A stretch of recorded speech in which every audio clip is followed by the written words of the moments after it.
Fala galera, tudo bem? Rui aqui, vamos continuar o nosso estudo de história antiga. A gente voltou para a Guerra do Peloponeso, deixa eu baixar um pouquinho só o som. A gente voltou para a Guerra do Peloponeso e a gente tinha parado, né, no tratado que firma a Paz dos 30 anos, né? Então a gente vai falar agora da Paz dos 30 anos, né? Agora, eu coloquei aqui 30 entre aspas, né? Vocês estão vendo porque ela foi feita para durar 30 anos, né? Eles teriam feito tipo hoje em dia a gente fala cessar-fogo, né? Um acordo de não entrar em guerra por 30 anos, né? Mas ela acabou durando 15 anos. E você vê aqui o Partenon na imagem, porque na verdade o Partenon começa a ser construído um ano antes da Paz dos 30 anos. E ele é um símbolo, na verdade, do porquê que a Paz dos 30 anos vai acabar, né? Que seria, eu não sei se isso é muito simplista, mas todo mundo fala que é o imperialismo de Atenas. A Atenas vai usar o dinheiro da Liga de Delos não para defender os persas, para defender as cidades gregas dos persas, né?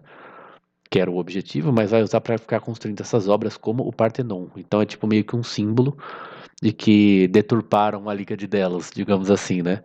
De que Atenas é uma tirania, assim, tirania assim, de que ela tiraniza as outras cidades, né? Quer dizer, ela é um império que subjuga os outros, né?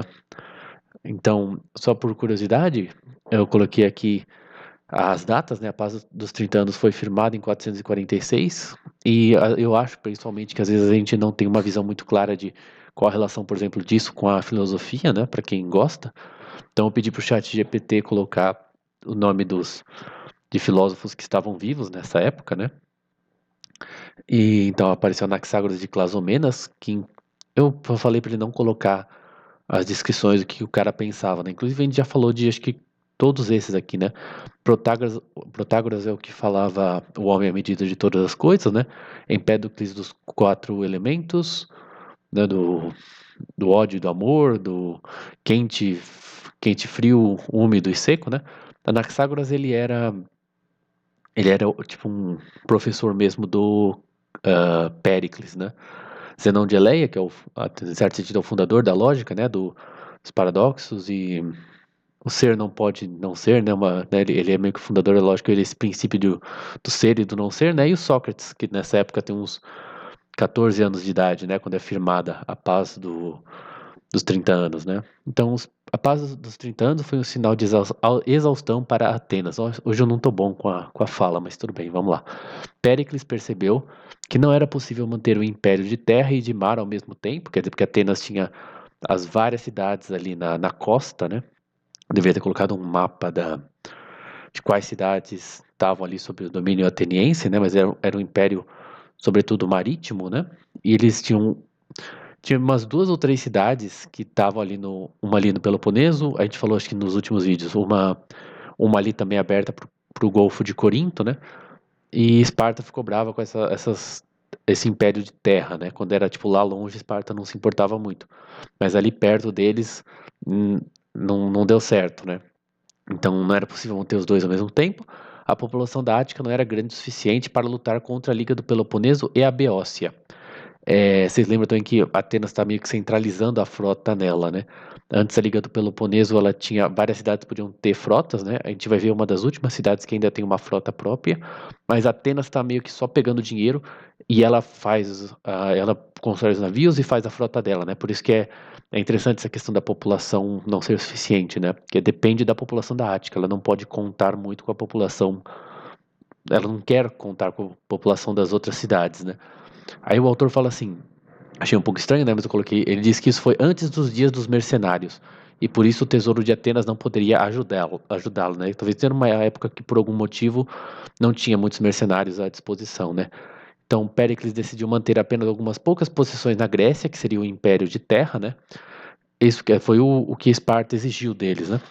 A Paz dos 30 anos fez com que Esparta reconhecesse o Império Ateniense, então o Império do Mar, e se comprometesse a não intervir, né? Foi meio que um reconhecimento. Então, eu coloquei, esse aqui eu não traduzi, mas o autor fala assim: a Grécia retornou, de fato, ao antigo dualismo, Atenas predominante pelo mar, Esparta e seus aliados predominantes pela terra.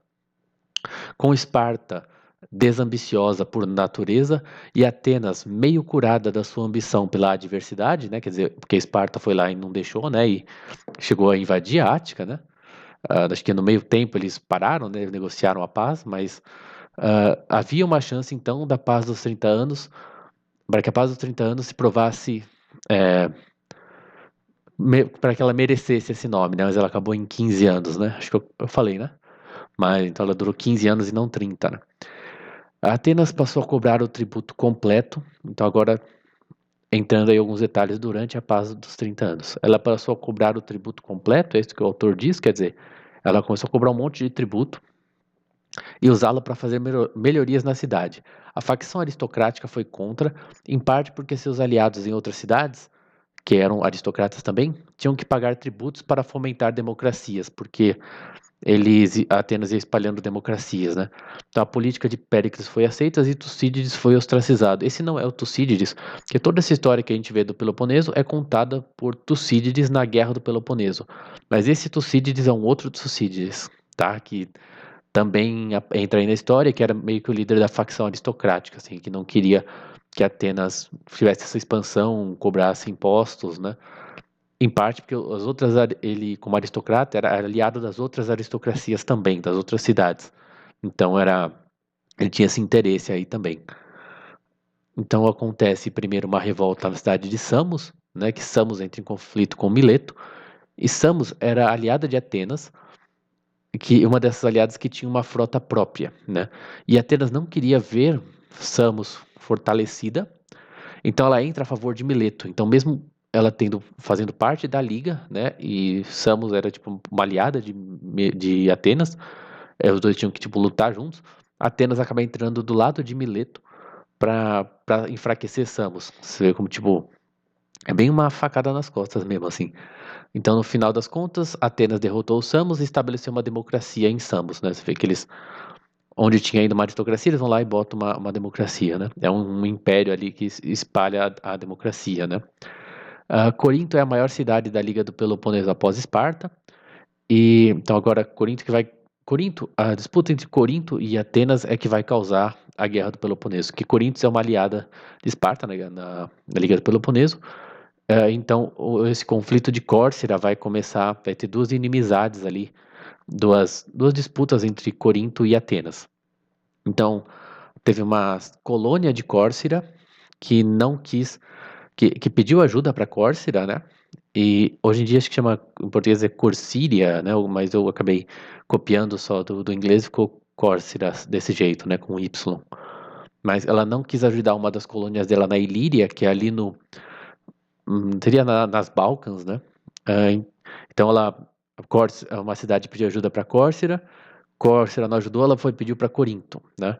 E era tipo a colônia da colônia, né? Era Corinto.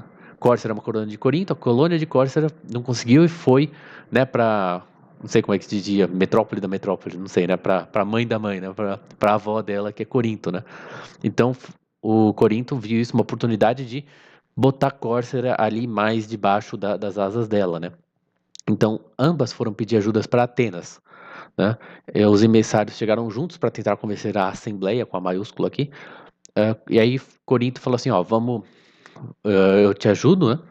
E você fica mandando do lado leste e eu fico mandando do lado oeste. Nossa, ficou peste aqui, mas é oeste. Corinto a peste, mas é Corinto a oeste. Mas o que acontece é que Córcera tinha a segunda maior frota da Grécia e eles falaram para os atenienses, olha, vocês vão entrar em uma guerra logo logo aí com Esparta e vocês não querem a nossa frota do lado contrário, né? A oferta de Corinto não era tão boa assim, né? O Corinto ia falar, era um império ali do oeste e ia deixar Atenas de boas ali, mas a princípio, quer dizer, foi isso que os atenienses entenderam, né? E Córcera falou, não, a nossa frota você quer a gente do seu lado, né? Você não quer a nossa frota do lado deles, né? Então, aqui o autor diz isso. A escolha era entre um grande risco de guerra e um pequeno risco de defesa numa possível guerra. A escolha foi fácil para o estadista patriótico, que era Péricles. Péricles escolheu um grande risco de guerra E nessa medida, né, até esse ponto, ele é responsável pela guerra. Esse autor acaba meio que culpando até certo ponto, assim, não sei se culpar é muito forte, mas ele coloca assim a responsabilidade de Péricles com a guerra do Peloponeso, né? Quer dizer, porque a princípio quem causou a guerra, o que causou a guerra foi a provocação a Corinto. E Corinto ia ficar do lado deles. Mas havia esse risco de que se a guerra acontecesse, mesmo que você tentasse apaziguar Corinto, e, e ainda assim acontecesse a guerra, Córcera ia ficar do lado deles, então isso era muito ruim. Então eu falei, não, melhor uma guerra, ter mais chance de guerra, com menos chance da gente perder, né? Seria isso?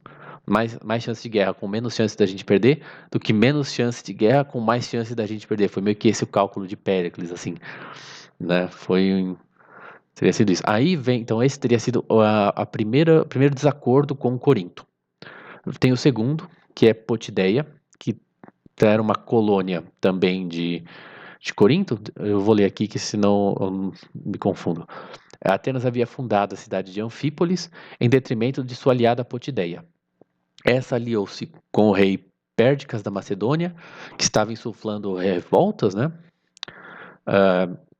Então, basicamente, Potideia era uma antiga colônia de Corinto também, e estava sob o domínio de Atenas, porque, assim, tipo, a colônia não tem aqui no mundo grego não tem tanto vínculo, assim, ela não é, tipo, um território, uma posse da cidade original, né?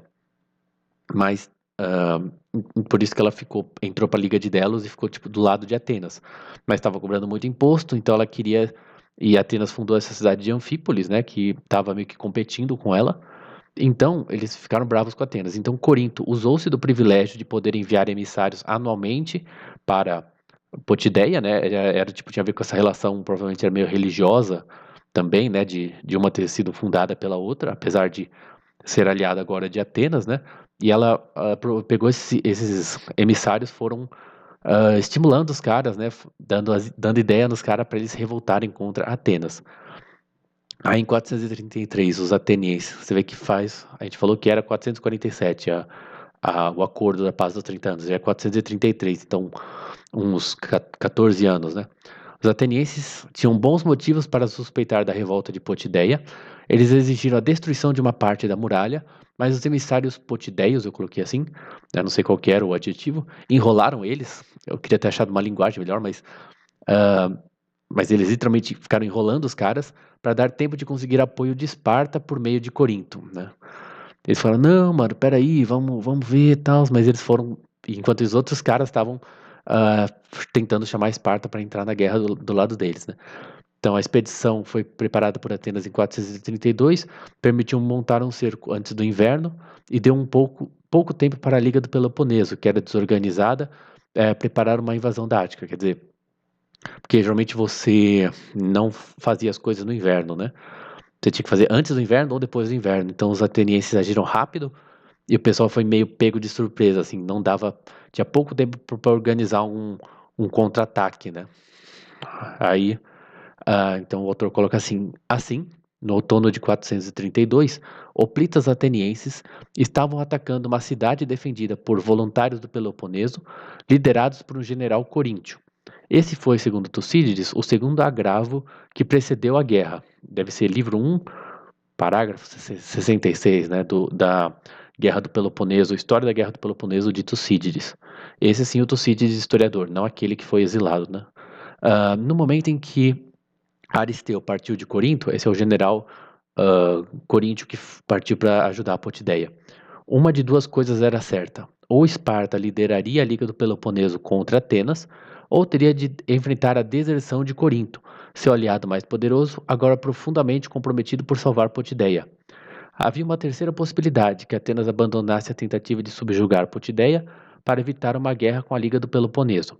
Mas ao fazê-lo, arriscaria a desintegração de seu império, e não havia em Atenas nenhum grupo disposto a escolher essa alternativa, que na verdade Corinto meio que jogou assim, eu não sei se eu vou colocar isso depois, mas eles meio que obrigaram, falaram para Esparta assim, se vocês não forem com a gente liderar a Liga do Peloponeso, a gente encontra outro líder, né? Vocês não vão ser mais líderes da Liga, né? Fizeram meio que intimaram Esparta ali a entrar na guerra, né?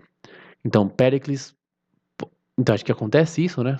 Eu não sei se faltou uma parte, né? Mas como uma retaliação, né? Por Mileto, por Corinto, desculpa, ter ajudado a, em Potidaia, Péricles faz decreta, né? Uma proibição dos portos, chama o Decreto Megárico, que ele fecha todos os portos atenienses, né? E isso seria do Império inteiro.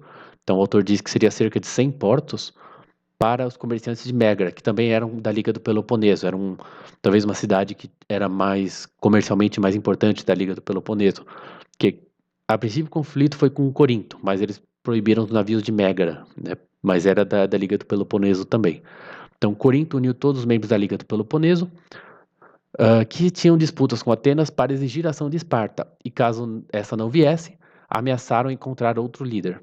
Aí, em Esparta, a opinião estava dividida. O autor coloca assim: como em todo estado de forte tradição militar, havia um partido contrário a ver sua brilhante espada enferrujar, né? Quer dizer, sempre tinha gente que queria fazer guerra, né? Que era a favor da guerra. Mostrar força, né? Não mostrar fraqueza. Porém, os espartanos eram ferrenhos legalistas no que tratava o caso alheio.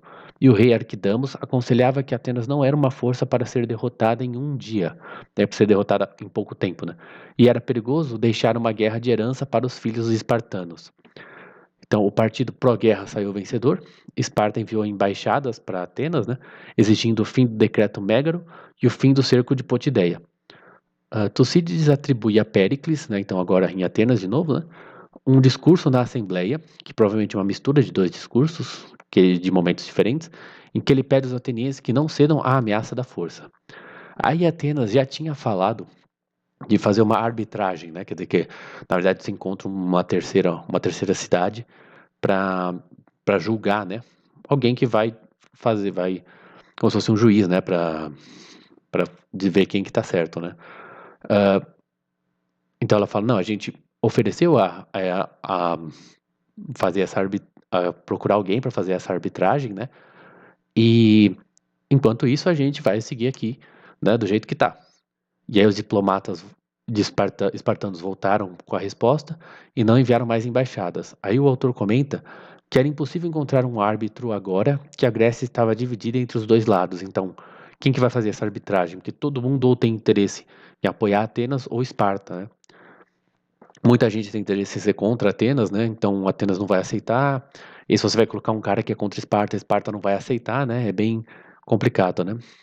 Ah, Esparta não podia voltar atrás sem admitir derrota diplomática e perder a liderança da Liga do Peloponeso. Aí o autor coloca assim: a dissolução daquela liga, né, do Peloponeso, permitiria à sutil e paciente diplomacia de Péricles alcançar para Atenas tudo o que uma guerra poderia oferecer. Quer dizer, se Esparta voltasse atrás, tipo, já era como se tivesse ganhado uma guerra, né? Porque ele quebrou a liga do Peloponeso, né? O ódio violento concebido pelos coríntios, a política hesitante de Esparta, que seguia para poder liderar, né? Você vê que Esparta lidera seguindo, né? Ela é a líder da guerra do Peloponeso, da Liga do Peloponeso, mas ela lidera na guerra porque obrigaram ela a liderar, né? Os caras falam, se você não liderar, a gente vai encontrar outro líder. Então ela meio que tá liderando seguindo, né? É bem interessante isso. A decisão de Péricles de não sacrificar segurança nem prestígio em nome da paz e de enfrentar a situação enquanto ainda pudesse controlá-la, tudo isso combinou para tornar inevitável uma guerra para a qual um estudo imparcial das evidências antigas não encontra nenhuma causa única que pareça suficiente à mentalidade moderna. Isso é bem interessante. Nem a rivalidade comercial, nem o preconceito racial, nem a oposição de ideias políticas, nem uma simpática compaixão cavalheiresca por parte dos peloponésios para com os súditos de Atenas podem ser promovidos a mais do que elementos que tornaram a guerra possível, mas não inevitável. Quer dizer, uh, assim, Esparta em si não tinha rivalidade comercial com Atenas, né? Tinha ali a questão dos atenienses serem jônios, os espartanos serem dórios. Isso já faz muito tempo também. Eu não sei até que ponto todo mundo já se entendia como gregos. Oposição de ideias políticas, assim, tinha, mas quer dizer, ele tá falando, olha, na verdade é como se não tivesse tido um motivo para a guerra, né? Tipo, ela foi meio que sem motivo, assim. É interessante, né? Hoje em dia a gente fala de uma armadilha de Tucídides, de que Atenas ficou muito forte e Esparta não queria que ela não queria que Atenas ficasse mais forte que elas, mas pela narração desse autor, você vê que não é isso, né? É interessante, porque esse tema está muito na moda hoje com a China crescendo, né? Assim como Atenas estava crescendo, e os Estados Unidos meio parado, né? Ou até decaindo, assim como Esparta estaria caindo, né? Na época, né? E a China também vai se expandindo comercialmente, ela não é democrática, né? Mas se expandindo comercialmente, assim como Atenas estava se expandindo comercialmente pelos mares, né?